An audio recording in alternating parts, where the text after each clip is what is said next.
ఉందమ్మా మిరపెత్తనం సూపర్ ఉంది. మామూలుగా ఎన్ని రోజుల నుంచి వస్తున్నారు? 10 రోజులు అండి. మామూలుగా ఎకరానికి ఎంత వచ్చిందమ్మా విత్తనం? 30 క్వింటాల దాకా వచ్చిందా? విత్తనం పేరు ఛాంపియన్ తేజ. ఛాంపియన్ తేజ. మామూలుగా కాయ జంపు ఉందమ్మా. సూపర్ ఉంది. ఎన్ని రోజులకి వస్తున్నారు? 10 రోజులు అవుతుంది. అది అలాంటి చెట్టు, ఆ చెట్టు అలాంటి కొమ్మ 10 రోజులకి వస్తున్నారు. ఎకరానికి ఏదైనా 30 వచ్చింది ఒక్క కోతే. ఫస్ట్ కోత ఇదేగా. విత్తనం అయితే బాగుంది. మీరు ఎక్కడి నుంచి వచ్చారు? తెలంగాణ నుంచి వస్తున్నారు. 10 రోజుల నుంచి వస్తున్నారు. సార్ ఇప్పుడు 10 రోజులు అంటే ఎన్ని రోజులు పట్టుద్ది? 3 రోజులు పట్టుద్ది. 2.5 అంటే దాదాపు 80 క్వింటాల దాకా వచ్చింది ఒక్క కోతే. ఛాంపియన్ తేజేనమ్మా. ఓకే. మీరు ఎక్కడి నుంచి వస్తున్నారమ్మా?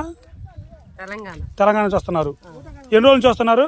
10 రోజుల నుంచి వస్తున్నారు. 10 రోజుల నుంచి వస్తున్నారు. 10 రోజులు అంటే ఇంకా ఎన్ని రోజులు పట్టుద్ది? సాలు 3 రోజులు పట్టుద్ది. ఎకరానికి ఎంత వచ్చిద్దమ్మా?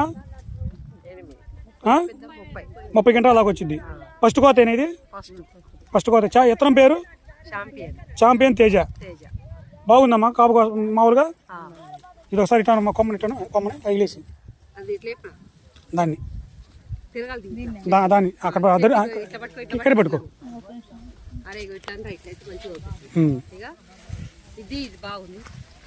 అన్ని బాగానే ఉన్నాయి కదా.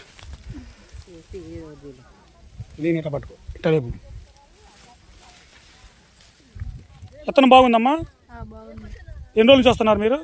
10 రోజుల నుంచి.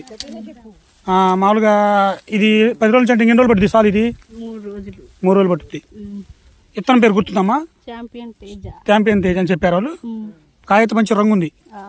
ఏదైనా మీకు కొయ్యడానికి బాగా, మీరు 10ంటికి వస్తున్నారు కదా, 4ంటి దాకా వస్తున్నారు కదా. 4ంటికి ఎన్ని సంచులకు వస్తున్నారు? బిరుగా 4 వస్తున్నారు అంటే జతకు బోరింగ్ వస్తున్నారు. మీరు తెలంగాణ నుంచి వస్తున్నారు అన్నమాట. మీరు ఎన్ని సేలు చూశారు కదా, ఈ ఎన్ని సేల మీద కూడా ఇది బాగుందా?